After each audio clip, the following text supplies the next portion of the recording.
All right, this is Dark Days Radio. I'm one of your hosts, Mike, and tonight I'm joined by Chigg. How's it going, Chigg? Going all right, Mike. All things considered. How's stuff with you? Ah, it's been pretty quiet. Actually, you know what, Chigg, I feel as though a light really went out in my life because it was only a month ago that I actually saw you in person in a little place we like to call Washington D.C. Indeed, we met up, we had lunch, we hung out. It was super fun. Yeah, it was a good time. It was a good time. We even recorded an episode, which is going to appear after this episode, because unfortunately the audio quality wasn't like spectacular. I was fiddling with my glasses and could hear that and that kind of stuff, so didn't really want to release it as a full episode. But I think it has quite the story to it that the listeners will need to hear. So stick around after the credits of this show to get an extra 20-minute bonus ep. A darkling, as it were. Oh my gosh, the Darklings are back. But for today's episode, we're actually going to be covering a book that's interested both of us for a long time, but neither of us read, which is DC by Night. Quite thematic with the place we were recently in. Um, and I'm really looking forward to talking about that. But Chig, before we go on to the main topic of the episode, we're of course going to do our news, but could we also get a game update, Chig? What kind of gaming have you been doing lately?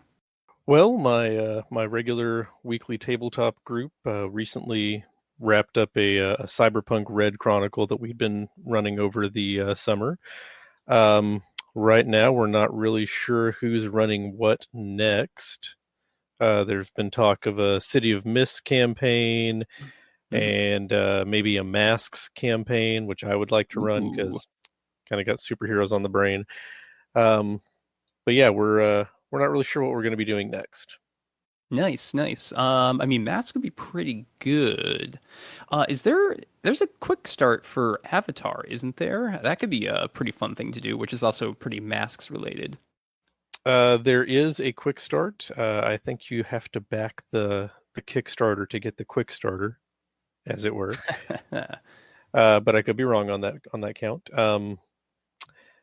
But yeah, my gaming group. I don't know that any of them has ever watched Avatar, so might not really be appealing to them. Okay. Well, I mean, maybe it's something you can fix in the future. And you know what, Jake? I think that kind of leads us really nicely into our news. So why don't we just hop on over to that? Yeah, let's.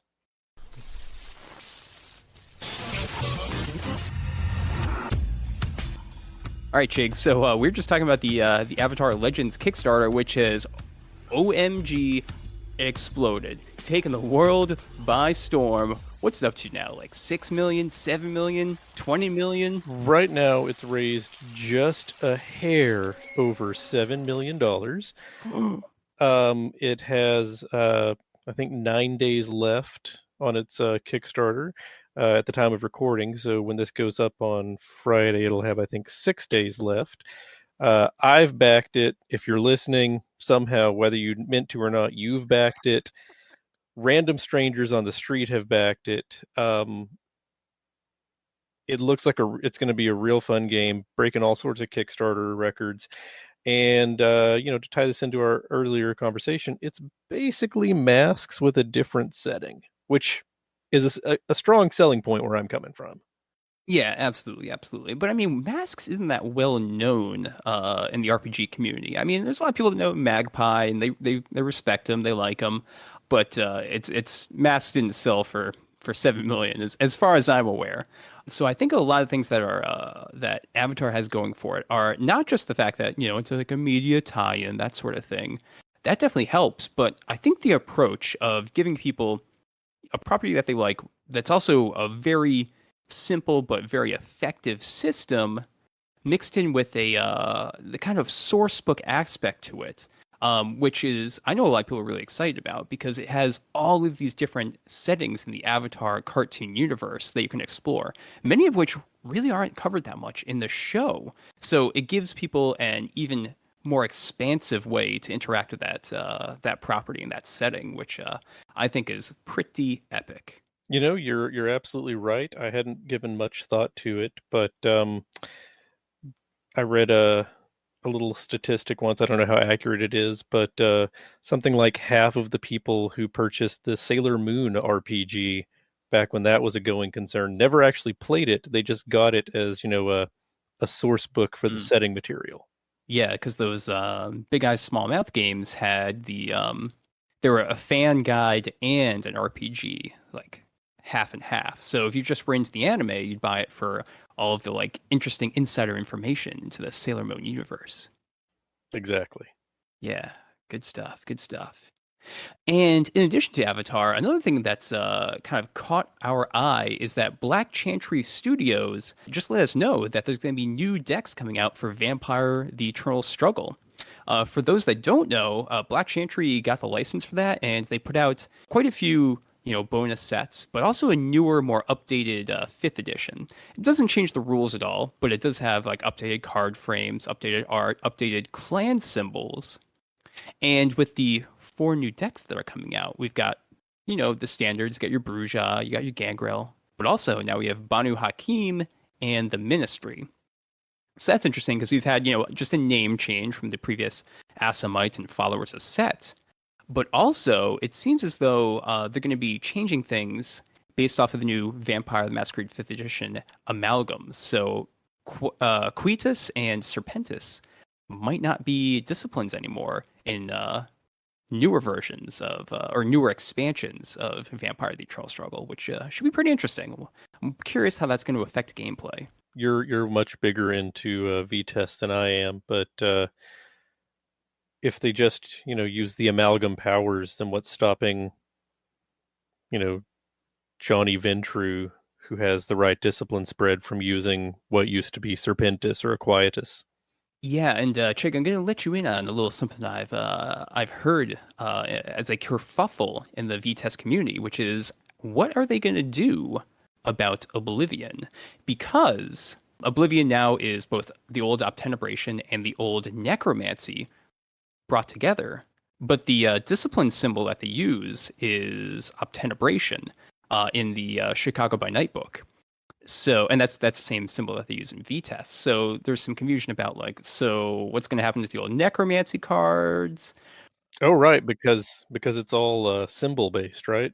Correct. Yeah. So are all That's the right. Hakata going to now have shadow tentacles as well as a zombie army? I don't know. It's going to be an interesting balance that they're going to have to deal with. Well, better them than us. Indeed, indeed. And I think that's it for the news, Chig, unless you had anything else. That's it for the news from me. So let's go on over to our main topic, which is DC by Night for Vampire the Masquerade.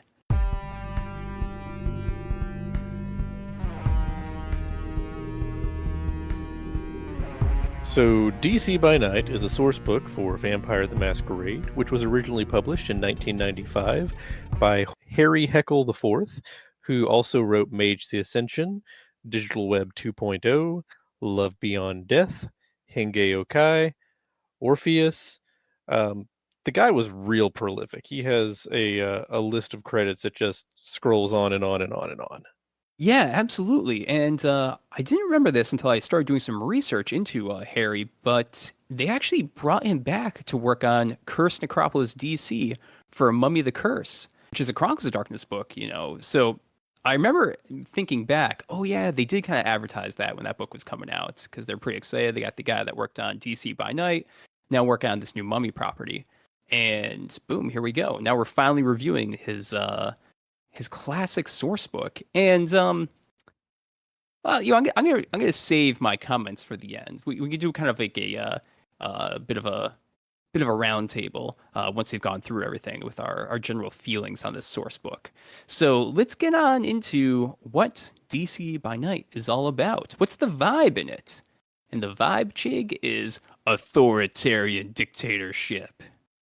That's right. As the center of the mortal government power in the United States, Washington, D.C. is strictly regulated by its vampire prince, named Marcus Vitel, and the Camarilla Justicars are always closely watching this city. Vitel runs a tight ship. Any vampire entering the city must be presented before him No kindred shall directly influence the president, the National Security Council, the Joint Chiefs of Staff. Basically, the entire executive branch of the United States government is off limits to vampires, at least officially. Um, Senators, however, yeah, yeah, you can influence those guys for a price. I mean, yeah, but so can anybody. Yeah, yeah. So I mean, I think that's that's the just commentary, right? lobbying. Exactly. I think that was the commentary. Yeah, It's just, yeah. lobbyists are vampires. Yeah, that's what he's going for in this book, and I It's a like it. subtle metaphor. Subtle metaphor. Yeah. But that brings us to the why of the book. Why a setting book specifically for DC in 1995? And the answer is because, well, that's where the power lies. The book says that Washington draws in the kindred like moths to a flame because the kindred are all about power plays, and in DC, there's a lot of power to play with. So instead of just scheming to, raise your personal power here in Chicago or there in Los Angeles. Well, in DC, you can do things that directly affect the lives of literally millions of people. That's power. Yeah. Yeah, absolutely. Absolutely. So that's kind of a broad overview of what this setting is. Let's dive into the history a little bit because I think some of this is pretty important for establishing, how we got here, how things developed in this setting. So this book starts out in its history section, and the early history just starts to claim that, from the very beginning, Toreador Methuselahs and Ventrue elders were immediately so concerned with Washington, D.C., and influencing the construction of this city, from the beginning, bringing it up from the swamp. Yeah, that's obviously nonsense because it was the Hermetics and the Order of at the time I guess would be the Craft Masons who were putting all that symbolism in the streets and buildings and so on. But I think this is more of a note on the neoclassical architecture of the capital that they're referring to, because vampires were just, especially Ventrue and Toreador, were super big in ancient Rome, right? They were. That was definitely a big time for them. I did not read into that kind of. There's definitely a lot of references to Rome in this book. I did not read into it in that manner as I was going through the history section. I just thought it was kind of weird, the United States when it first came onto the scene was a really weird blip, right? There are other republics, other democracies in the world at that time. But this was a big one that popped up, and it came out of really a tax dispute with its colonial overlord. I'm not sure how much the Methuselahs of Europe would really be banking on this and paying attention to it, but that's one of the things that you really see in early vampires that the Methuselahs have their tendrils and everything. So maybe that's what they're really going for. That sounds right. Yeah, but on the other hand, you get these other statements in the book, which I think are pretty great because there's this idea that the first Prince of DC was just some schlubby bourgeois from Georgetown who was the only vampire that bothered to really claim praxis on Washington D.C. Which kind of makes sense because when it first was built, there weren't that many people living there. There wasn't like a steady supply of blood, and the senators were mostly transient, right? They would show up in the summer to lobby and do that kind of stuff, and then during the winter they'd be away. So especially in the winter, there wouldn't be that much blood for vampires to survive on, which definitely would have been an issue for them to sustain their population. Right, which is why the first prince should obviously have been either a Nosferatu or maybe a gangrel who'd Mm. been squatting in that swamp for a couple of decades, wakes up from torpor one evening to find that a bunch of dudes in powdered wigs have built streets right through his lovely malaria-infested muck. Who wouldn't be upset by that and want to take control? Well, I mean, isn't that Marcus Vitel's backstory? Aren't we just getting ahead of ourselves here? Shh, spoilers. Oh, okay. Whoops, sorry. Okay. Anyway, so there's that Brujas schlub, and he gets offed by an Assamite, or Banu Hakim for your V5 fans. And this is around the time of the American Civil War, so things are in crisis, and a new Tremere prince, Marissa, claims praxis. So she takes over. And how does she keep power? Because she's actually a pretty young vampire. She's like an ancilla. She's only like 50. She's only been undead for 50 years at this point. She shouldn't be that powerful, though she has the backing of the Tremere.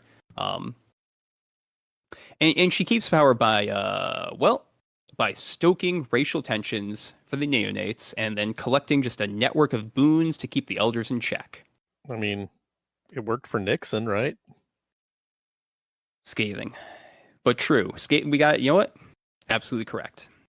So anyway, Marissa, she uses racism, which was It was not great, Mike. I mean, correct. it might make sense, and I'm putting that in quotes for those of you who can't hear the air quotes. It might make sense historically, since racism is an actual thing that happens in the real world.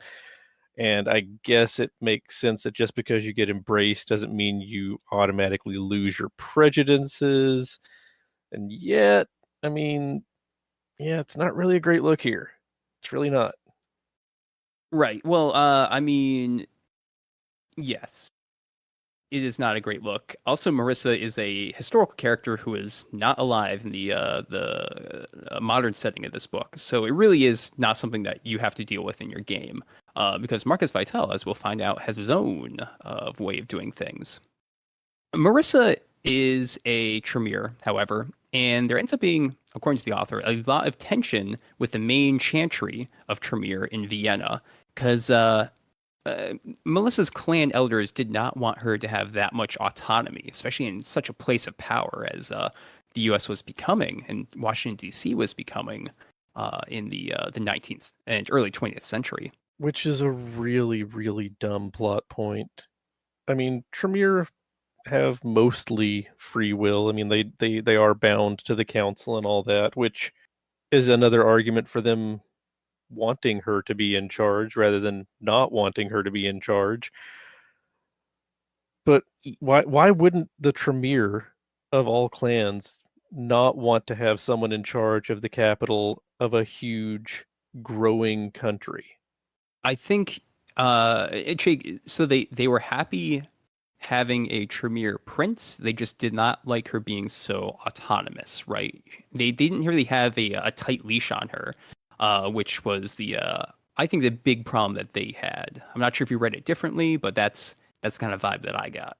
No, I read it the same way. It just doesn't make sense because all Tremere are bound to the pyramid. Like that's part of their initiation things. They all have to drink, from this big magical cup full of Mhm. vitae that, makes them fall in line. So they're semi-autonomous, They all have, they have power structures that they fall within. So I don't know what their big deal was. I don't see how outside their control she could really be. We can discuss this later when we talk about the main Tremere antagonist, anti-hero of the setting, the Pontifex later. So anyway, Marissa would have probably held on to power longer if not for the appearance of Marcus Vitel. This elder clan Ventrue vampire mysteriously appeared in the 1950s, and the two vampires found themselves strangely attracted to each other. Was it love? Romance? Whatever the case, the emotions of the damned could not last, and Marcus Vitel, along with some Camarilla Archons, killed Marissa. Marcus Vitel, with the Justicar support, seized control of DC, and where Marissa used racism to keep the city in line, Marcus used the Sabbat Pax of Baltimore as his boogeyman. For those of you who, like myself, were unfamiliar with the geography of the area, Baltimore is about 30 miles away from DC, which, I'm sorry, for our metric listeners, is approximately 47 cubits away from DC. So the threat is really, really basically right there on the doorstep. Yeah, yeah, absolutely. And by the 1950s, I mean, there's the interstate systems there. It's very easy to travel between the two cities, so tensions are certainly ramping up. in many ways. And Marcus, however, he's got some allies, right? He's got his two quote unquote daughters. And there's an interesting dynamic to those two because one is Marcus's child, and then she embraced her twin sister or just regular sister. She embraced her sister, so she's therefore Marcus's grandchild, but he still just says his daughters. Yeah. Were the Giovanni not around at this time? Could they? Well, the author definitely says that the Giovanni were kicked out of the city by Marissa. There's no organized crime, which is another interesting thing because in the original write-ups of the Giovanni, they were not related to organized crime. And it wasn't until that didn't become official in a clan book until the revised clan book in 2000. So interesting to see that this book from 1995 also draws those allusions between the Giovanni and organized crime. It's a real short step to make from Oh, their initial write up to mafia goons. It certainly is, and there's a in the first edition Giovanni clan book, which came out in 1998, so not long before the revised clan book. There was I can't remember the name of them. It begins with a P, but there's a family of Giovanni that are specifically not necromancers and are organized crime related from Sicily. I Right? believe that's the Penobscot family. I don't think it's Penobscot. Pretty sure it is. That is I'm gonna be buying Penobscot tomorrow afternoon actually. You mean to pick up anything for you? I'm good. Okay. All right. If I see any Giovanni, I'll take some photos. Pizzanob. Anyway. It's Pizzanob. Okay. Yeah. So he's got Marcus Vitel keeps control through his two daughters, through a horde of ghoul informants, and he also this is an interesting plot point that I really liked, and we'll talk about this a bit more when we get into the story hooks and that kind of stuff. But he likes to take an interest in young vampires, and then if they prove themselves, he gives them a little bit of power. Maybe like, oh, here's a little hunting ground for you over here, and these couple blocks over here, right? Okay, maybe. Oh, that was great of you. Here, I'll introduce you to a contact in the police department, something like that. And then, almost inevitably, not too long in the future, that block of houses burns down. That police contact gets killed. Something like that. Something always mysteriously happens. So these young vampires become, bonded in a way to Marcus Vitel. However, things don't always seem to work out for them. They're always kind of, they're not able to establish themselves as they would hope to, and they're always bound to Marcus in this way. Yeah, it's a series of favors that lends to the people who are young up and comers owing the guy in charge for everything that he did for them while they were on their way up. Mm-hmm. Yep. So that is kind of the system that Marcus Vitel has, but while he is the star of this setting, there are, of course, many other NPCs here in the book. So we're going to go through some of those NPCs and also talk about the flowcharts that are in the book, because this is one of those old vampire source books that still has these little diagrams and flowcharts telling you the relationships between all these different factions and vampires in the city, which I've always been a big fan of. It was used in early vampire books. It kind of fell to the wayside around Revised, and then they brought it back in Chronicles of Darkness, actually, for those three setting books that they had for the 3 core games. Honestly, I love the flow charts, the relationship charts, and I'd forgotten until I was looking through some older books that there was a space on the original character sheet where you could draw your own for your table. Oh yeah, definitely. And in V5, that's something that they also encourage. They really want you to come up with a relationship chart for your coterie, and then anyone else that they kind of know, like any main NPCs that are important, will definitely kind of show up on there. I forgot what the name of that relationship map is. That what they call it? Yes. Okay. Honestly, I think it would be more fun to have each individual player at your table make their own. Oh yeah. So that way, if Billy Bruja thinks that Tammy Tremere and he are in love, but Tammy Tremere says, I'm using Billy the Bruja. Yeah. It just adds more fun for the storyteller.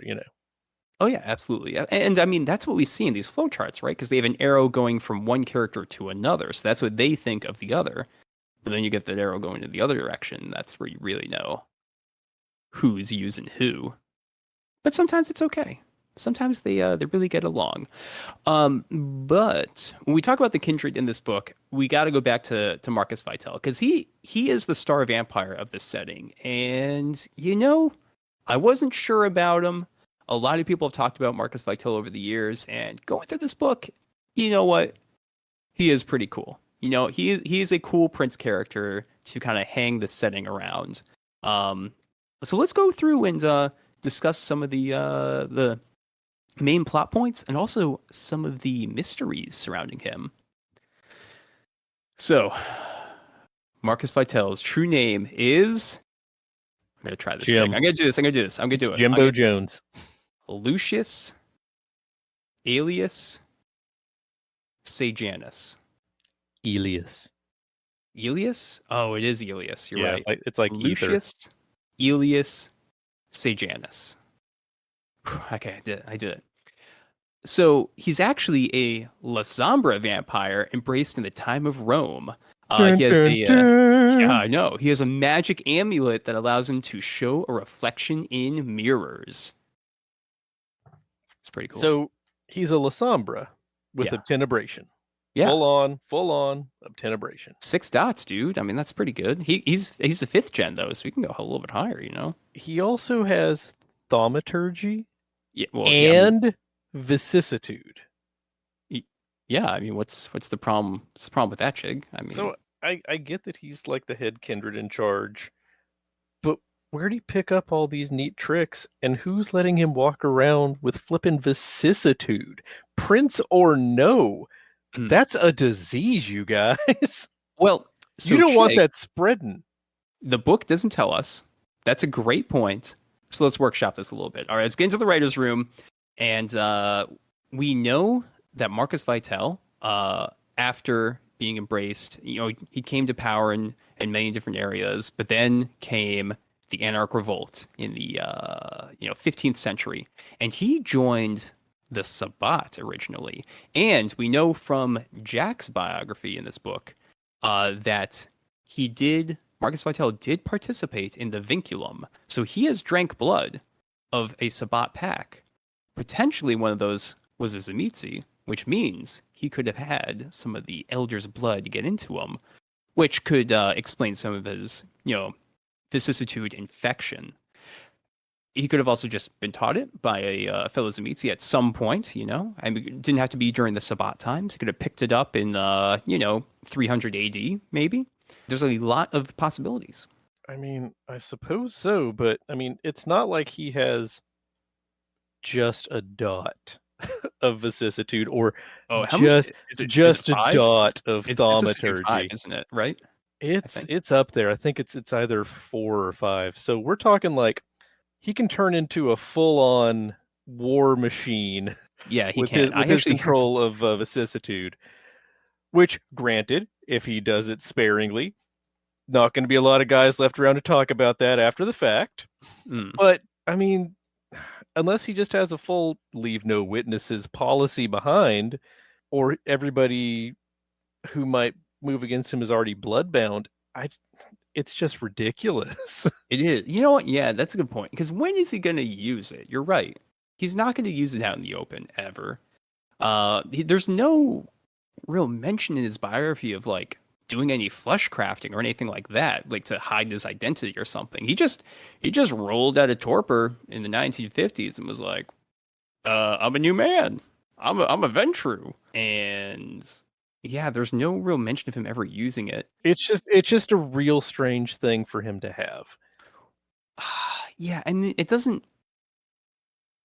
Yeah, he's not going to want to use it directly. If he was a lower down vampire, if he was just like some jamoke somewhere, and he's doing this tactic where he's working with Sabbat while also being a Camarilla prince, or not being Camarilla prince, he's still a Jamoke, but working with the Sabbat while being part of the Camarilla. Maybe he'd be like flesh crafting the faces of, some of his Sabbat buddies to maybe match people he's seen in Elysium. That could be a really great plot point right there. Somebody in court, is able to mimic the looks of vampires that the Sabbat have never seen, never met. And that would make things like really mysterious when they go about doing bad things in the city, let's say. But for the prince, yeah, it's tough. I mean, Chig, when you look at his stats, I mean, they're just overboard, Huge strength, huge dexterity. Everything's a super high stat except for his humanity, which is like 2 or something. Yeah, he does not have a stat below 5. Sorry, an attribute below 5. He's the classic super powerful prince from one of these early books where they knew that there was going to be a coterie that tries to murder him, so they wanted to beef up his stats. And that's fine. It is a little weird to have vicissitude there. Thaumaturgy is also super weird, but there's a note that says, despite his proficiency with thaumaturgy, he has no knowledge of blood magic. Correct. So he What? never learned. Yeah, exactly. He never learned the basics from a Tremere, but he also probably picked up thaumaturgy before the Tremere were a clan. So that's interesting right there. Assuming that the Tremere came up with the Path of Blood, that means that Marcus Vitel probably picked up his thaumaturgy from, I don't know, Setites or Assamites or whoever was doing stuff back in the day. I guess he's been around for a while. We'll just leave it at that. He has. And speaking of, it turns out that Sejanus, by the way, was a real Roman figure and a consul of Rome for a hot minute. So, yep, this is another example of White Wolf just taking a historical figure and making him a vampire. When you say he was a consul of Rome, that's like the highest political office. The highest elected political office. I don't know if this is during like the Caesar times, because in that case, there might have been like an emperor that was above him. I'm not super hot on this period of Roman history right here, so yeah, I'll have to go back and listen to the History of Rome podcast. Right. He was either the most powerful person in Rome or the second most powerful person in Rome. Either or. Yeah, regardless. He was large and in charge. Right. Let's get back, however, to the story of Marcus Vitel, wherein Vitel doesn't know his sire. The embrace was random. It was a mystery, right? However, as Marcus Vitel and the Archons killed Prince Marissa, Marcus found a locket in her ashes. A locket with an image of his mysterious sire. How did Marissa know her? The image was new? Was his sire still alive? Did that explain the strange attraction between Marcus Vitel and Marissa? I don't know. Well, they weren't related, because she wasn't also a Lasombra. Wait, but Chig, hold on a second. Maybe she was really a Lasombra.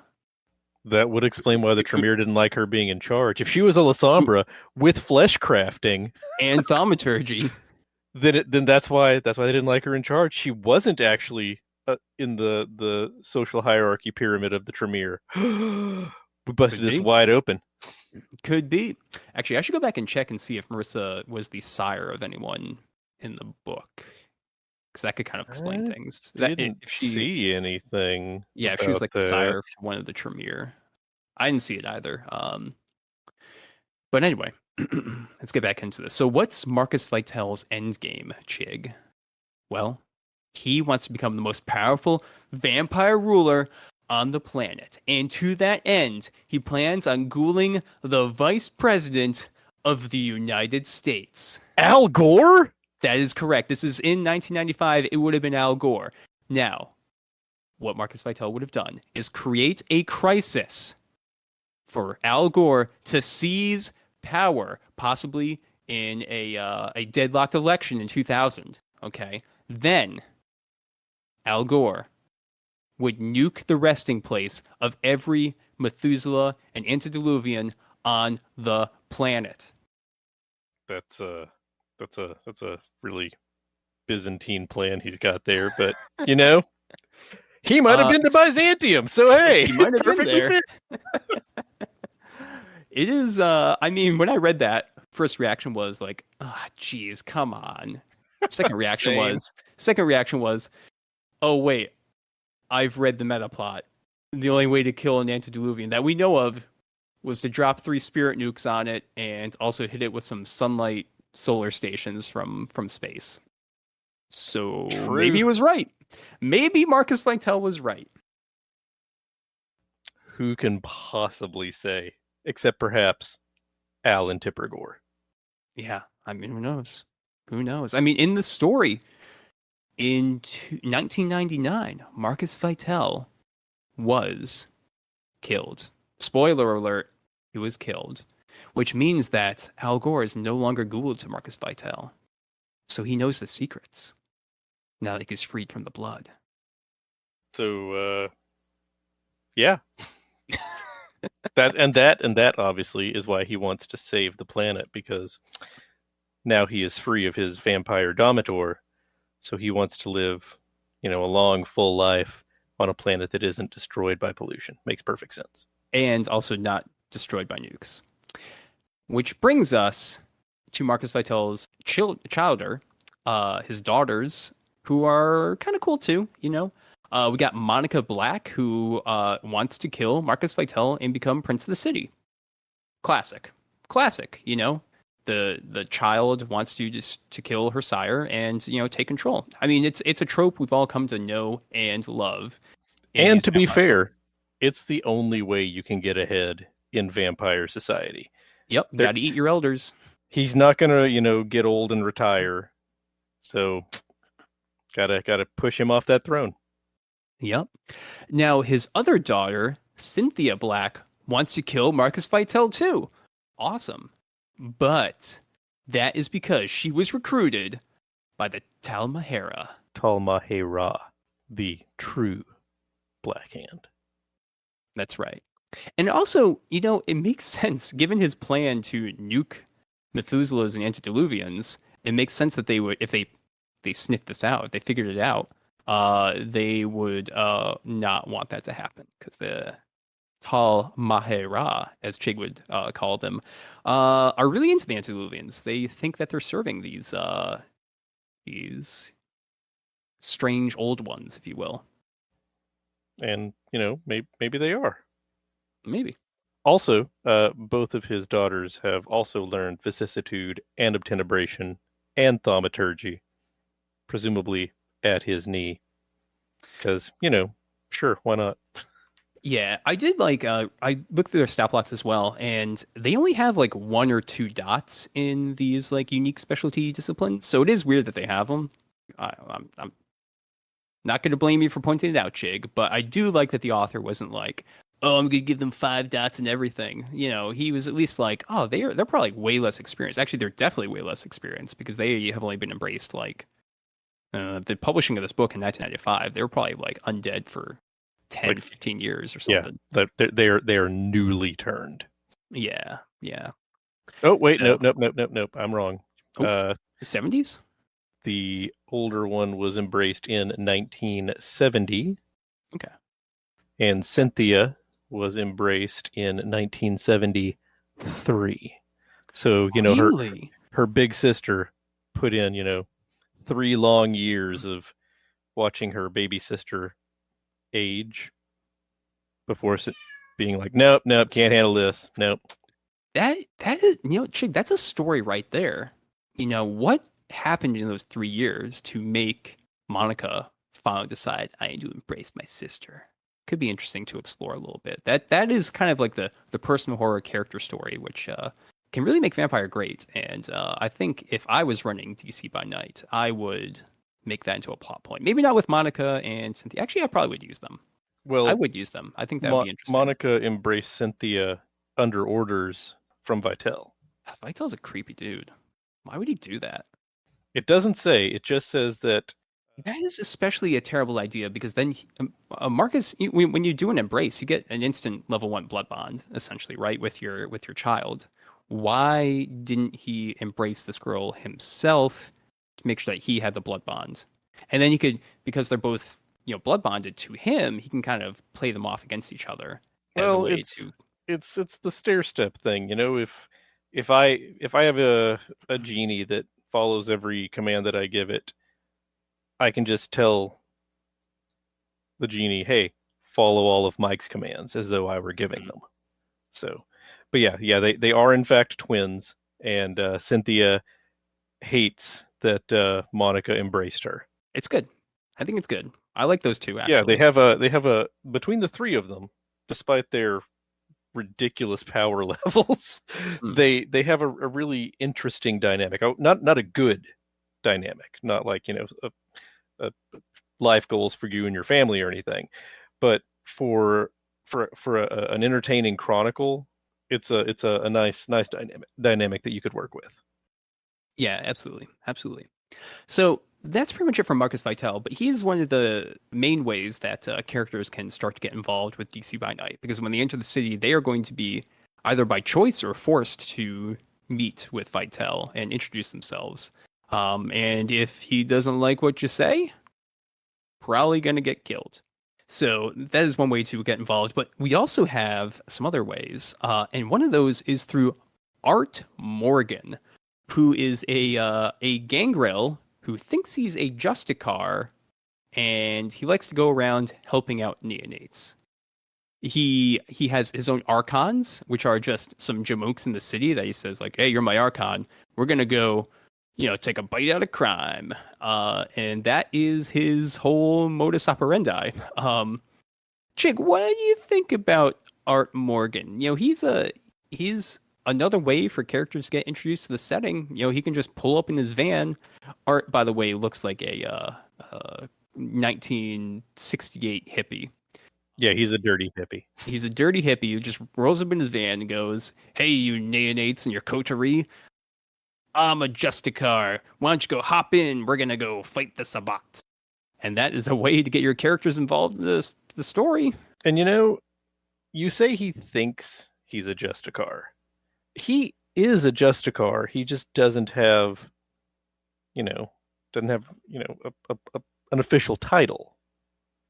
So he's a Justicar in all but name. He has people who follow him, people who listen to him as though he were the Justicar. So, I mean, Yeah, I mean, yeah, close enough for government work. I can go around saying I'm the king of the U.S. And if people start following me and saying, "Hey, he's the king of the U.S." I mean, I guess that makes it true for like 5 people, but I mean, effectively, and that's the interesting thing about Art Morgan is that he goes around, he says he's a Justicar, and the author does go out of his way to say, uh, like the inner circle doesn't say that he isn't, right? They're just kind of like, maybe we can use this guy, which is kind of it's goofy, but interesting. I don't know what I would do with Art Morgan because I wouldn't throw him away, right? I think he's kind of interesting and cool, but a little over the top, with this whole like hippie vibe and that kind of stuff. I wonder if there's a way to kind of tone him down, but still keep that way to easily interact with the neonates. What do you think, Chig? I mean, he's a good fifth columnist. If you don't want to Mhm. have, if you don't want to get your brand new group directly involved in the wild DC politics that are mapped out in 37 relationship maps, then he's a good side entry. A nice slow on ramp Right, exactly. into the setting. Yeah, so that's one of the things that the author did and did not explain in the text, but reading the book, you can kind of see it. Is that you're right, there's three on ramps into DC, in my opinion. There's Art Morgan, there is Marcus Vitel, the trad route, dealing with Elysium and that kind of stuff. And then there's also the Bruja biker bar, which I can't remember the name of at the moment. Those are the three ways to really get in, because if you go either of those routes, you get introduced to like a small subset of characters who you can then, kind of interact with and then expand out into the rest of the setting. And I thought that was pretty good that the author put in there to introduce new players and not make them feel left out, and also makes it easier for the storyteller. And in setting, I mean, he makes a great disposable asset for the inner council here, right? So if he does do Mm. something, whether officially on their orders or not, and it blows up in their faces, they can deny it and say, "Well, he's not a Justicar. He doesn't work for us. Who's this guy?" It's just a fucking maniac, is what he is. Exactly. So, yeah, I like him as a character. He's a great dude. Okay, cool, cool. And after R. Morgan, we also have the Primogen Council, which I just want to bring up because it has an interesting little format. The Primogen Council in a very important city like DC is only 4 vampires. There's one Ventrue, there's one Malkavian, there's one Toreador, and there's one Tremere. The Bruja clan is very downtrodden in the city, and Vitel doesn't like them, so it's pretty obvious why they don't have any presence on the Primogen Council. They are more involved in the Anarch movement, traditional early vampire kind of vibe. The Gangrel are very disorganized, as is usually the case. If there was someone that's close to being a Primogen, it's probably the aforementioned Art Morgan. But he's a Justicar. He's too important. Too important for a Primogen Council, so he's not Doesn't have time to on it. sit down for those meetings. He's got stuff to do. That's right. And, I'm not really sure why the Nosferatu don't have a Primogen, because reading through the write-ups, they seem to have quite a presence in the city and quite a bit of power. And one of them in particular, Arlen, he's certainly powerful enough that Marcus Vitel cannot ignore him. So I think like if he wanted to, he could really make a play to become a part of the Primogen Council. However, I think that Arlen might have his own suspicions about Vitel, who says he's a Ventrue, but he's really a Lasombra. And maybe that's why Arlen's kind of keeping his distance. Nah, the Nosferatu aren't in there because they're still salty about their beautiful swamp getting all citified. But for real, there is a sidebar about how the Nosferatu have been siding with werewolves in the area, giving the local Bone Gnar tribes access to sewer tunnels and other underground tunnels, because DC is just riddled with underground tunnels to move around and do whatever werewolves do. Okay. So I think that plays into the we don't trust the guy in charge kind of vibes that you were getting. So they're stacking their deck over there with some heavy hitters should the need arise. Right. So, Chigg, reading through the write-ups of all the Camarilla vampires, you might have noticed something about them. You might have noticed something about them in this very diverse city of Washington, D.C. They're all white people. Every single one of them. Yeah. Yeah, it is. I don't want to harp on it. It's just once you notice it and when you're reading through the book, you're like, oh, gee, oh, no, come on. And it's a little disappointing just because you've seen other early vampire books that did have a lot of diversity. So that was an issue. But then, Chigg, the second we're done with the Camarilla vampires, what's up next? The Followers of Set. And you know what, Chigg? Both of them, there's 2 write-ups. They're both Haitians. That's really interesting. That's cool. And, we kind of like talk about the dynamics between, that country and the United States and how we've like, done some pretty terrible things there. There's been a lot of influence and, outright rigging of elections there. But Chigg, both characters are drug runners. Yeah, it's not great. Also, they're snake cultists, so that's cool, right? Okay, maybe. Look, they have 3 character traits. All right, they're not one note antagonists or villains or setites or whatever. 1, drugs. 2, melanin. 3, snake cultists. What more do you need to build a character on? Oh boy, yeah. We did note that what's her name? Ravenna, one of the setites. She actually would powder her face to look whiter so she could fit in more with society. It's I mean, I understand that probably happened. She was like her father was French and her mother was Haitian. So I can understand that happening with some individuals from a mixed background in the 19th century. But I mean, it's just kind of a bummer to read. So I don't know. I don't know. It's not that great. However, these two followers of Set are interesting because in later books, I believe the Guide to the Sabbat from Revised, we know that the Setites and the Sabbat have their own branch called the Serpents of Light, which are a primarily Haitian branch.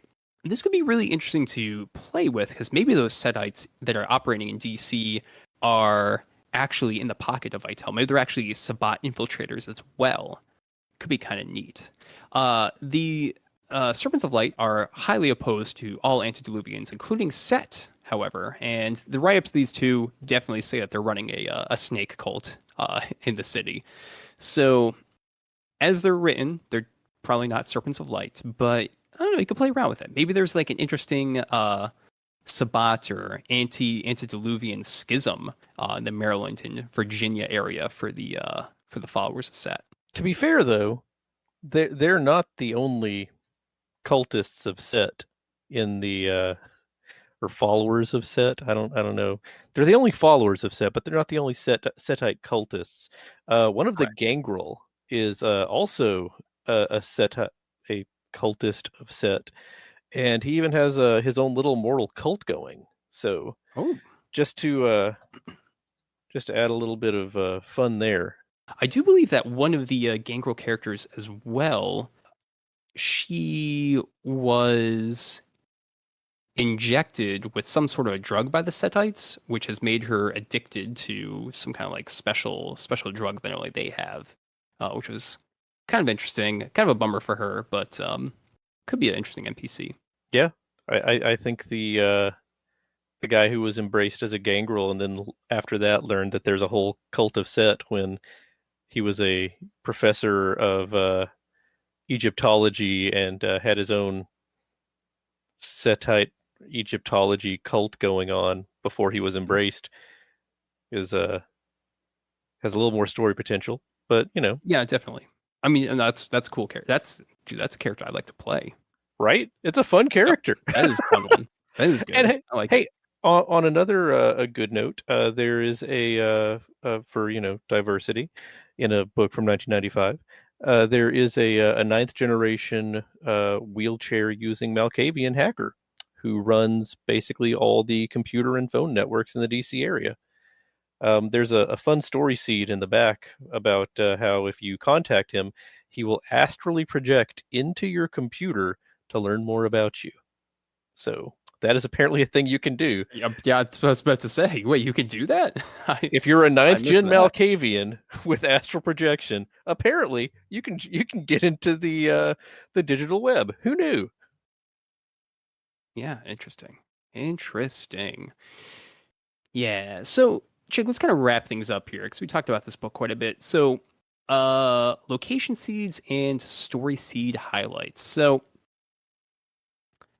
this was a rough. The location section was pretty rough, Chigg. It was one of those flaws that a lot of old By Night books have, where there's only one paragraph for each location, and only like 3 or 4 sentences in each one. So you're gonna get 3 sentences of just like what's real in the mortal world, like what really happens at the Bureau of Engraving, and then maybe 1 sentence about there being supernatural stuff. And by the way, the Bureau of Engraving is the headquarters of the local technocracy. Dun, dun, dun. There's a lot of that. It's just like doop-a-doop-a-doo. Yeah, the main postal building is owned by the Glasswalkers. And you're like, whoa, okay. I mean, a lot of real estate battles here in Washington D.C. by different supernatural types, I guess.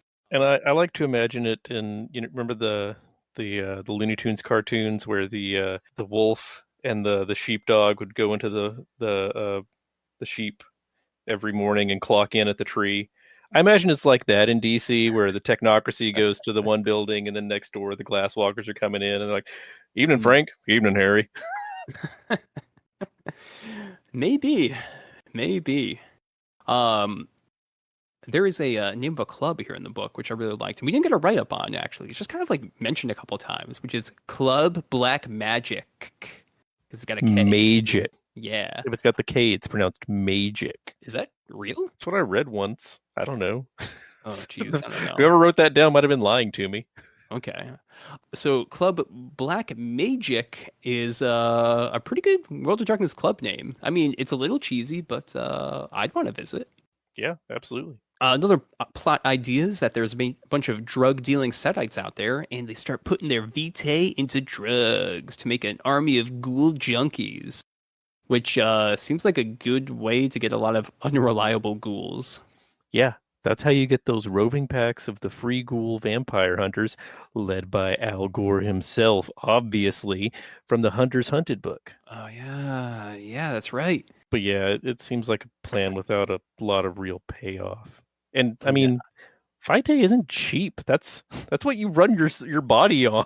yeah, Don't go giving that away to just anybody. yeah. I mean, it's like a point of like a portion of a blood point in, which like I don't know. We're getting too deep into the weeds here. Yeah, the Setites they have some other. The Setites are just so it's either drugs or getting people into their cult. Those are the only two things they do, which is a little unfortunate. I wish they had given them a bit more depth, especially because they're the only independent clan that are represented here. There is nothing for the Banu Hakim or Assamites. There's nothing for the Giovanni other than they're not here, and no Ravnos. But Ravnos back in those days didn't do a whole lot. Yeah, they're not really missing from the book. They're just absent. Correct, correct. Yeah, and even the Sabbat, there's only other than potentially Marcus Vitel, there's only one Sabbat character who's even really talked about. And he's okay, but yeah, I really wish the Setites got a bit more in here in this book. Oh well, we can leave that to the people who write the fan supplements. Sell them on the Storyteller's Vault. There's Yeah, a clear opening right there for minor clans of DC. DC by Night expanded could be cool. So you mentioned that at the back after the location information, there's some story seeds, and there are some decent story seeds in there. There's some fairly dumb ones, like you're approached at the National Oh Mall my by a kid gosh. Yeah, who dude, was what was with separated all the from. kids? There's so many kids things. I don't know why does why did the writer really want these vampires to interact with kids? I Yeah, mean, it's a real obvious thing where okay, you can help the kid, or you can say no, screw you, kid. We got our own stuff to do, or you can eat the kid because there's blood points in a kid. no. So it's just a real basic. Are you good guys or are you bad guys? Hmm. Kind of dichotomy. But in addition to that, there's one thing that really stood out to me, an adventure seed that I found very tone deaf, even for 1995. There's a story seed about contracting AIDS from someone that you fed on. That that's just not good, y'all. That's not good. Yeah, wasn't that was like feeding adventure seed number one, right? It was like, Yeah, it is. It is. I don't know if it's the first one, but it's like one of the top. It's like one of the top 5 suggestions. yeah, it is. And then it goes on to say, like, well, now you have to make the hard decision of do you tell everybody that you feed from now on because maybe you've transmitted it, or do you just take that humanity loss and just give it out will? And I'm like, guys, that's not for a game, guys. That's not for my table. Right. Nor is it for mine. I mean, that's one of the many things that you kind of read in one of these books and you just read it and you're like, yeah, I'm not using that. And you just move on. Um, yeah, I'm not sure why they went with that. I mean, that is like a concept that you could explore in a game. And in fact, is used in one of the Vampire the Requiem novels, actually. One of the characters does infect the herd of one of the her opponents, essentially. But I don't think that's really like a throwaway thing. It's just like, oh yeah, just toss this in, see what happens. That has to be like a very carefully planned and in our more modern gaming, that's really something we want to cover with like safety mechanics and maybe tell people ahead of time, like, Yeah, you don't want to just drop that on your players. Does everyone want to, explore, communal diseases in the game? Because you could do that. You don't even have to use AIDS, right? There's other bloodborne diseases that this could be an issue with, um, and you could explore. So, yeah, that's all I really got to say about that. That's Now, okay, God damn it, Mike. So, they do mention in the, I believe it's not the Hunters Hunted, the one about the government agencies that are hunting vampires and werewolves. They do mention that there is the CDC has almost tracked down vampires because they're Right. tracking strange occurrences of bloodborne diseases that you just don't get. Right. So maybe if you wanted to play that kind of a game where your primary antagonist was the Centers for Disease Control, but I don't know, maybe it's because we're in the year 2021. That doesn't sound like a fun game to me. Just to me, not right now. I mean, I do like the concept of a game where vampires are being hunted by the CDC. Isn't that also like The Strain? Isn't there like a CDC guy in there? Anyway, Yeah. Yeah. I mean, we could workshop this, but none of that's here in DC by Night, and that's the focus of this podcast episode. So, let's get back to that book and kind of reviewing things. There was another. I was debating, Chig, if I was going to put this story seed in there, and I'm just going to discuss it right now. There's another one, Dealing with Kids, where your coterie is just walking down the street, and then, oh, that's a broken window right there. Oh, that's a bloody handprint too. That's pretty weird.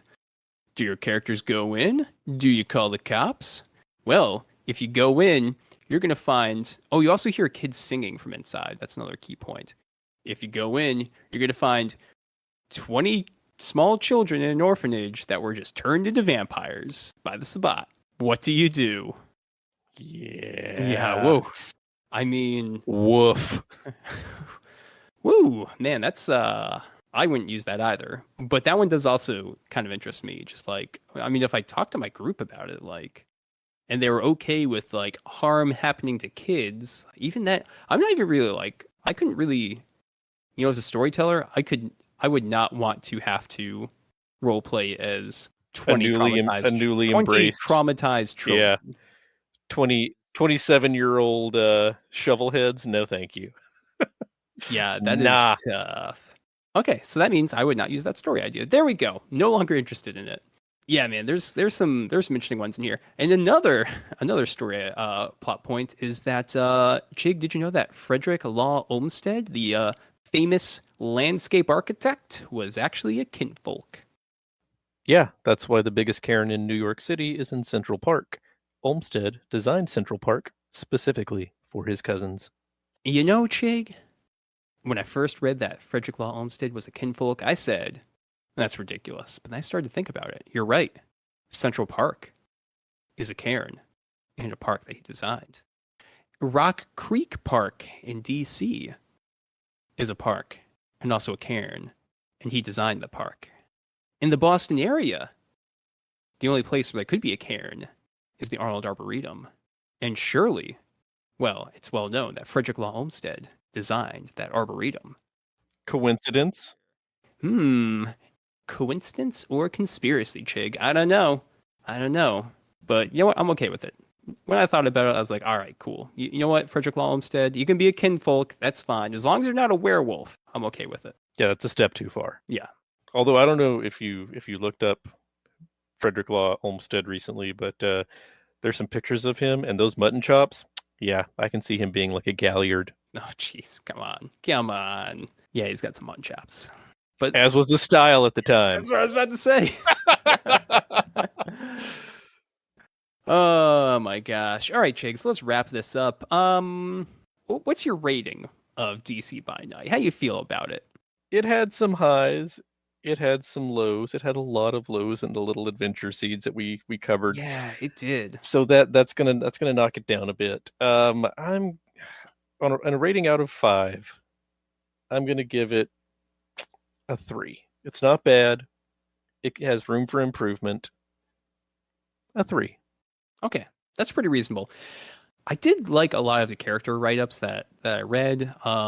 They were pretty interesting. So I was actually uh I was planning to, read all of the flowcharts and grouping section first and then go back to the characters. But actually, I read some of the flowcharts, then I went back to the characters and just started reading through a bunch of them and was having a pretty good time with it, which I was surprised by. So, definitely get some high marks right there.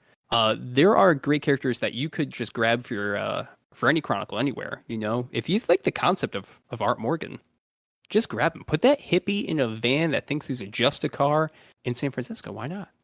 You know, you I can do mean, it. the most notable thing about vans is they travel. So Yeah, it could be good. But yeah, the location section, history section. So yeah, it is generally a pretty middling book. So I'm not going to give it a rating, but I'm going to say that the two good sections are the flowcharts and grouping section and the NPC characters. I think those are the two highlights that you should look at, and then definitely don't read the storyteller ideas section because you can come up with better ideas. you can absolutely come up with better Yeah. ideas. He was really well. This is one of the source books that was written basically just by one person. There was maybe additional material from one other guy, and then Andrew Greenberg was the developer.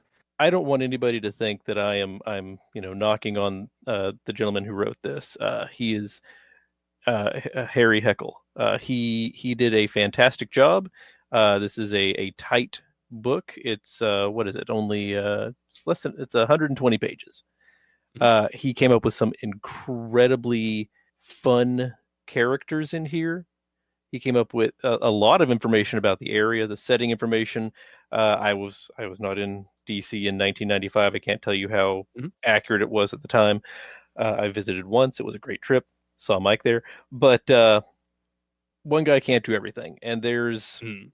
there's 100 adventure seeds at the back of this book, There's a ton. and they can't all be perfect. We gave the absolute bottom of the barrel, least desirable to play adventure seeds. So Yeah, but there weren't that many great ones either, so there the one wasn't about much for us to. the gangrel Setites mortal cult kidnapping people to sacrifice them to Set. What I don't even know what players would do if they saw that. Oh, we're kidnapping these people to sacrifice them. Oh, so you're Setites. Well, oh, so Yeah. you're kindred. What? No, we're just dudes. This is how we worship our god. Go away. Yeah. Don't be discriminatory. There are a lot of adventure seeds that were like okay that you could massage into being really good. For example, there was one where a vampire approaches you in a bar and says, "Hey, I represent the Prince of St. Louis. You want to work for me and get me into the politics around here?" That doesn't make much sense. But being vampires that were sent there from St. Louis to lobby Prince Vitel and then through his approvals and through boons lobby local senators would be a good story. And that'd be a great way to get you involved in DC without having to jump through hoops. You were sent there on a mission and the prince is expecting you. So you should be able to get in there. Although I'm sure there'll be some complications as well. And that also gives your coterie a whole reason to exist. Right. But I think the main point I was gonna bring up, is just like one dude wrote this entire thing and like it felt like towards the end of the story hooks he was kind of like getting tired of it. So that was just my personal vibe of the situation. He And just has a big wheel that he spins, and it just keeps landing on kids with a question mark. I'm not lying. There was about like 5, 6 kid There's things in there. there's too Another many. another interesting theme about this book. Man, I said we were gonna finish like 15 minutes ago, but another interesting thing about this book was that he kept bringing up kindred romances and relationships, which I was surprised by, right? You occasionally have like, oh, maybe these two vampires, they had a thing when they were alive, but now they're driven apart by their undead state. There's definitely two vampires that were in a relationship of sorts. And there's actually a story seed for like maybe they have a wedding and they get vampire married, which is apparently a thing in the old Toreador clan book, which I'll have to check out.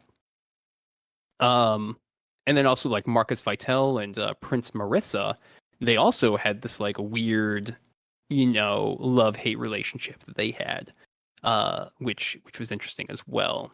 And then you also have like the strife between the two sisters, Cynthia Black and Monica Black. So I don't know. That's just another interesting underlying theme, which he doesn't really come out and state, but is certainly a trend in there, which I thought was interesting as well. Yeah, it's all about character relationships. So, it makes sense that you're going to have some that are antagonistic and some that are not so much. Indeed. Maybe not romantic, like you and I would think of it. Not going on dates to the movies or to the, I don't know what vampires do in the 1950s. Go to the sock hop, but some collaborative efforts between some vampires. That was an early discussion. I think it was an argument between, it was brought up here on the show long ago. It was between Sam Chupp and I think he said Stephen C. Brown, where they were arguing if vampires could love or not. And that was definitely something that got discussed and popped up in some of the early, very early Vampire the Masquerade books. And I think we kind of see some of the echoes of that here in DC by Night, which I'm going to give the Darker Days Radio seal of it's pretty good and you should read it. Give me a rating out of 5. I'm not going to give it a rating out of 5. I'm not going to do that. So there you have it, listeners. Our combined rating out of 10. 6 out of 10. Mike gave it a 3. And in closing, we are Darker Days Radio. You can check us out on our Linktree/Darker Days Radio. You can email us at darkerdaysradio@gmail.com. We got a Facebook and Twitter and all that other good stuff. And join us on the Discord. We got some really great people there. Things are pretty quiet these days, but we share a lot of memes, share a lot of jokes. Maybe we'll share a link to a Humble Bundle about Shadowrun 6th World. It's a great place to go and just hang out with other people that like horror gaming and other gaming in general. So why don't you swing on by? And Chigg, thanks for being here for this episode. And also, clearing your schedule to record tonight, because I know we've been bouncing back and forth on when we're going to do this, but I'm glad we got it done. It was a fun episode. I'm glad we could get it taken care of. Don't forget to attach our earlier conversation to the end of this one so that it's completely atemporal. And listeners, we're glad that you could listen. We are glad that you stuck through to all this because God knows we were rambling a couple places, but so much rambling. There's going to be some editing on this episode, so it'll come out good. Don't worry. But thank you for listening, and as always, stay safe out there.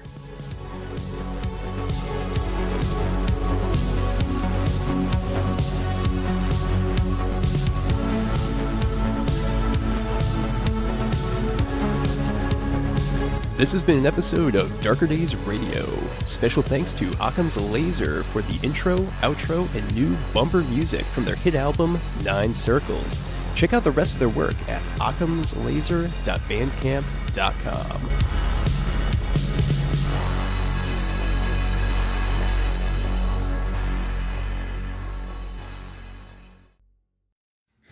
All right, this is Dark Days Radio. I'm one of your hosts, Mike, and today I'm joined by... Hey, this is Chigg, Darker Days Radio. Whoa. Coming to you live from my hotel room in Baltimore. Oh my gosh, we're in DC, dude. We're not in Baltimore. I think I'm in Baltimore. No, you're really not. Baltimore is 45 minutes northeast of here. You'd know better than me. Yeah, you're pretty far away. I'm coming to you live from the Northeast, where I am not from. Indeed. And, whew, man, we actually saw each other in real life. It's pretty exciting. It is pretty fun. And, we had a great day. And we decided, you know what? Why don't we fill listeners in on one or two things that happened to us today here in the Washington, D.C. area, which may be of interest to horror role-playing listeners here of this show. So, Jake, we went and walked around the Washington, D.C., National Mall, classic place, Smithsonian museums everywhere, all of them closed. All of them closed due to the ongoing plague.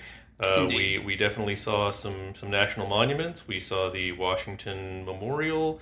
We saw the Lincoln also Memorial Monument.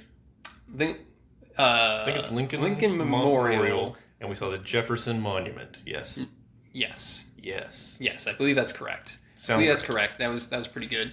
And like one really interesting thing, there was a lot of people out there, asking for signatures, that kind of stuff.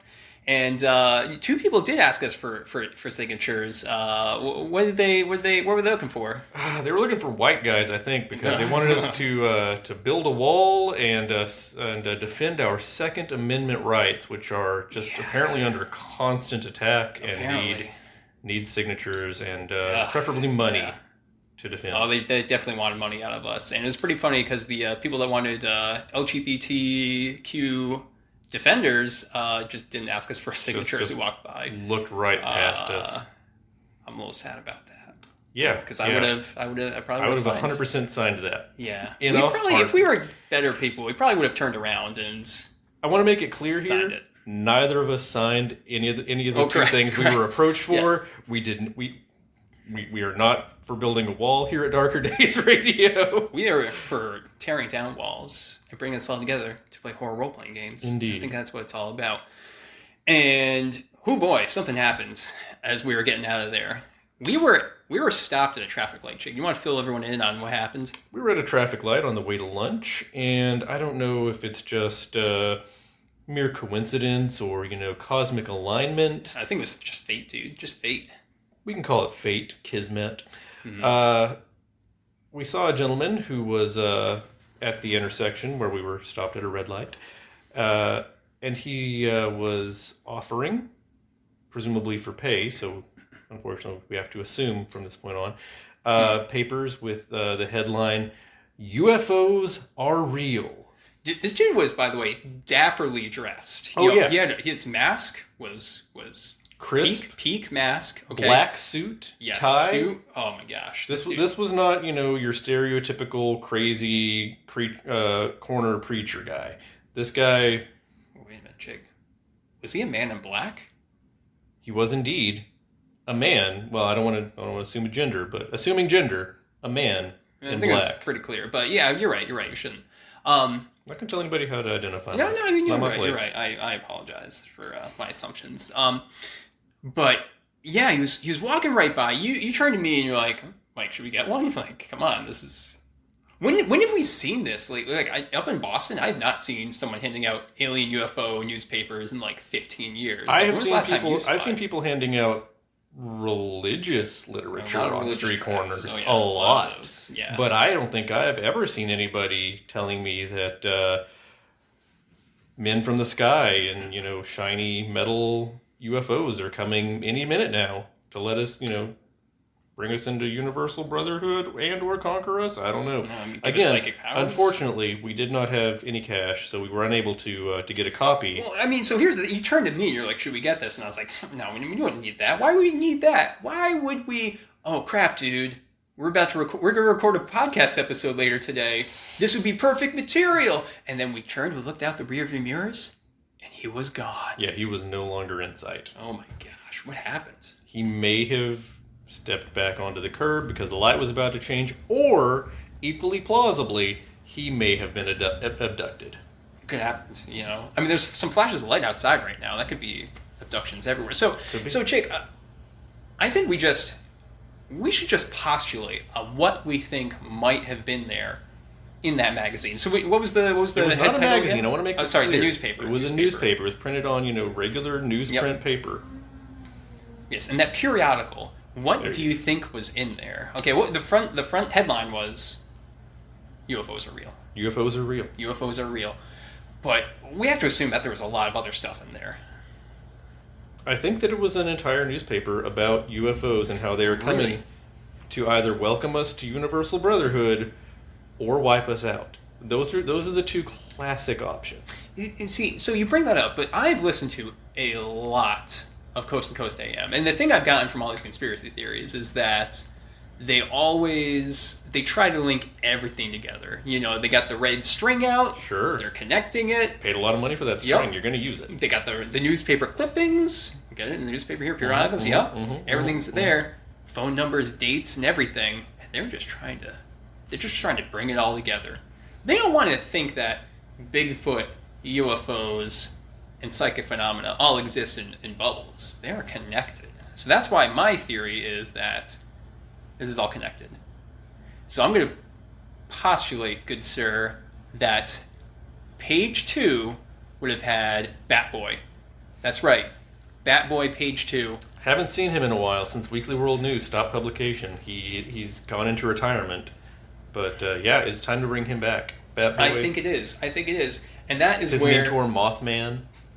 Is Mothman his mentor? No. Is that real? No, I just made that up. Well, we just did an episode on Mothman. Batboy and Mothman. I'm not going to postulate on that. However, I am going to say maybe we should get some ideas for how to use Batboy in some horror role-playing games. So we all know that Batboy was born as a boy and a bat at the same time. Obviously. So, right there in the name. You know, will we use him, say, in Werewolf the Apocalypse? Do we think that that would be a fitting initial starting point to introduce Batboy? You know, maybe one of the Kamazotes. He's the last Kamazots in existence. Yeah, you could a throwback. Yeah, you could crib the story of Heart of Gaia, the unpublished Werewolf the Apocalypse video game, where the last White Howler was born, and use that as a basis for the story of Batboy. I think that's a great way to start. So he'd have to be a hero who would be going into the Umbra to find the Heart of Gaia and stop the worm. I think that's really pretty important. Do you know much about the Kamazotes, Werebats, and Werewolf the Apocalypse? Because I sure don't. I know that they are the messengers of Gaia. That's correct. Which is also... no, that's the Korax. See, here's the thing. Originally, the Korax were the daytime messengers, the eyes of Gaia in the day. Interesting. The Kamazots were the eyes in the dark. So they have a kind of... almost a ratkin sort of, they fight the enemies of Gaia, they spy on the enemies of Gaia, but they do it at night in kind of a more sneaky, underhanded way than the Ravens.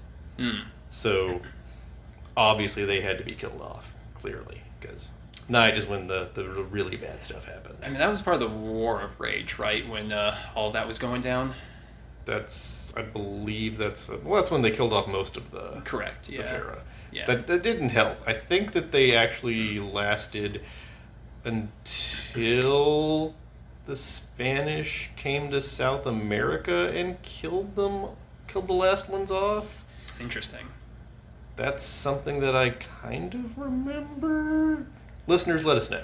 Yeah, definitely. If you know and it matters to you, please let us know, because I'm possibly misremembering. I know that they lived in South America. I know that they were killed off fairly recently. I thought it was conquistadors who killed the last one. Right. I could be wrong. I mean, this isn't something we have written here in our show notes, so it's understandable that we might not remember everything. We'll have to do a little bit of research later.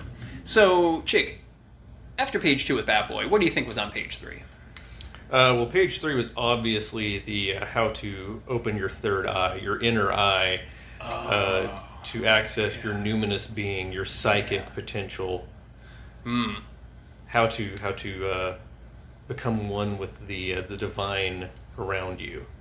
The divine feminine, perhaps? Sure, or just that's a thing I heard. The universal principle. That might actually be like a real belief, so I probably shouldn't be joking about it. Yeah, but interesting. So clearly, first off, Alien the Hidden just ties in so well with that. Right. That sort of a concept. So if that book had been produced by White Wolf, which it was, well, if it had been published, by White White Wolf, I mean, that would have played in very well. We don't have that, though. So, there's a lot of World of Darkness games that this could fit into. Mage, Chronicles of Darkness, Mage the Awakening. I think those are all good. But I think that this page 3, if I may put this out there, might have been an imbued trying to slip in some hints about their second sight. And kind of priming people just in case they had an imbuing experience. It's true. If I were a hunter, that is how I would communicate with other potential hunters.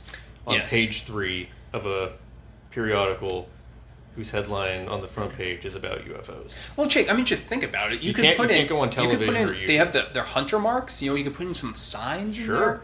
to be able to communicate directly with those that have already been imbued. Right. Maybe someone that gets imbued later will remember that they read this on page 3 of said periodical, and they'll go back and they'll see the symbols. And they'll see the hunter marks, and they'll know that one means that a mean dog lives here, and that one means that these people give out good food. Those are different marks. That one means that there's a vampire here, and that one means that these people have an arsenal. And this means go to hunter-net and sign up there to join the imbued. Hunternet.com. Yep. Yeah. That's right. That's a good one. How else could we use this third eye concept in a magazine? Let's just kind of spitball here. No, not Deviant. I don't think Deviant would really... Would Deviant go for that? I think Deviant would be more of an advertisement, to have your third eye opened. Come to this sub-basement level in the Smithsonian Castle. Yes. And we'll pay you $35 per session. And by session 5, if your third eye isn't opened, well, I'm sorry, you do not have a third eye. You're blind. That's right. So you have a third eye blind. Put that a band. It is. So you're purporting that very, very low power conspiracies, really bottom feeder tier, would be advertising in these, just to find somebody. Just somebody that's going to believe in them. I'm not saying that they have to be low tier. I'm saying that they high are... High tier are going to be doing that? I mean, there's many layers to the conspiracy.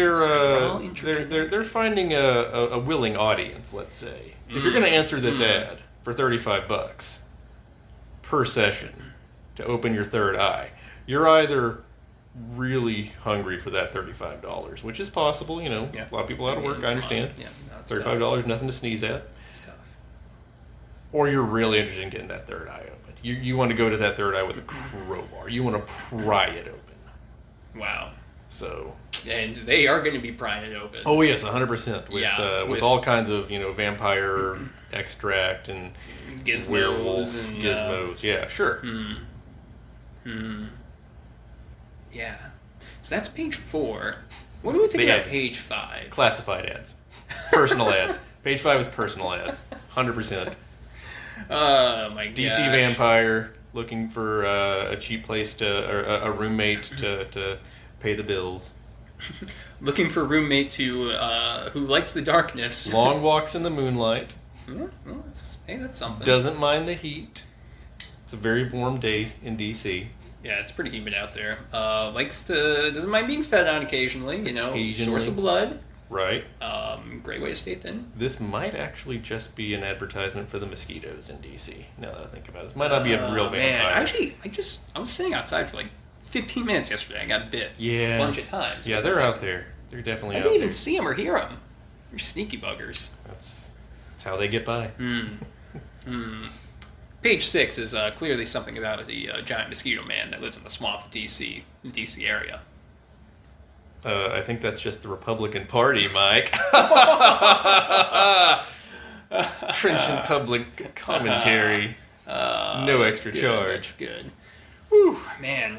Yeah, anything else we'd theorize being in here, or is that about it? I think that about sums up his broadsheet. Yeah. Well, geez, I do regret that we didn't grab a copy of that thing, because it would have been a hoot to just read through it and share with everyone. But I think we'll be on the lookout for any similar publications in our local cities. And hey, listeners, if you see anything, just grab a copy, put some photos up on our Discord, because we would love to just read through it, laugh about it. Listeners, if you see something, say something. Boom. There we go. Yeah, and I think with that, just to close things out, went to the Labyrinth Games here in DC, just swung in, and really very friendly staff. Very friendly. They seemed very knowledgeable. Of RPGs. I'm sure they were knowledgeable of all other things. Pokemon cards, Magic cards, all that. But nuclear physics, first aid, all kinds of things, I'm sure. They were talking to us about their D&D game, their Thirsty Sword Lesbians game. Thirsty Sword Lesbians. Yep. The 1,000-Year Vampire. Sold out, sadly.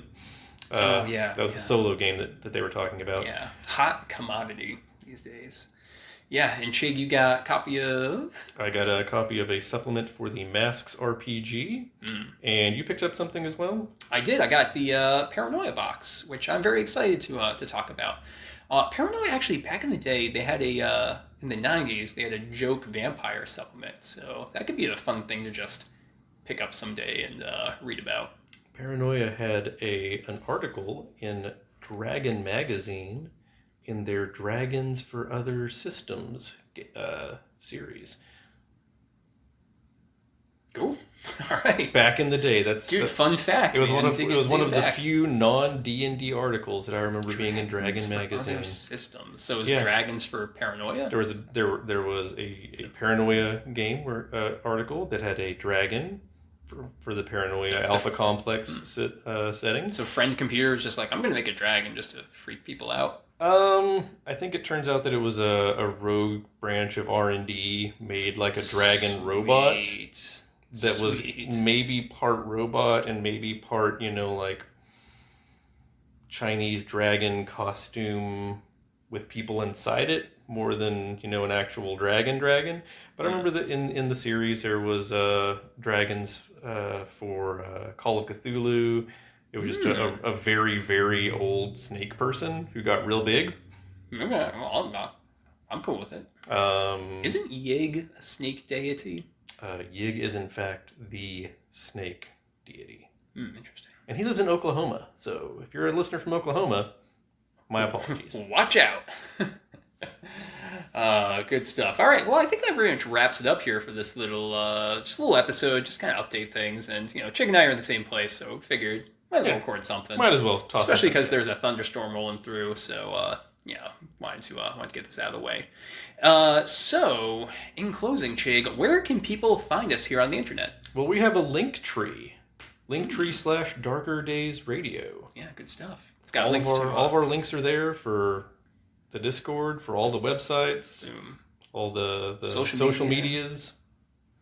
Yeah, head there and check it out. Definitely check it out. And again, if you see any really random things out there, or maybe just the those little message boards out in the street where people post stuff, there's always crazy stuff there. So if you see anything, take a photo, share it with us on the Discord, or send us an email, and we would definitely appreciate it. So I think that wraps everything up. And to all listeners out there, take it easy and have a good night. Stay safe out there.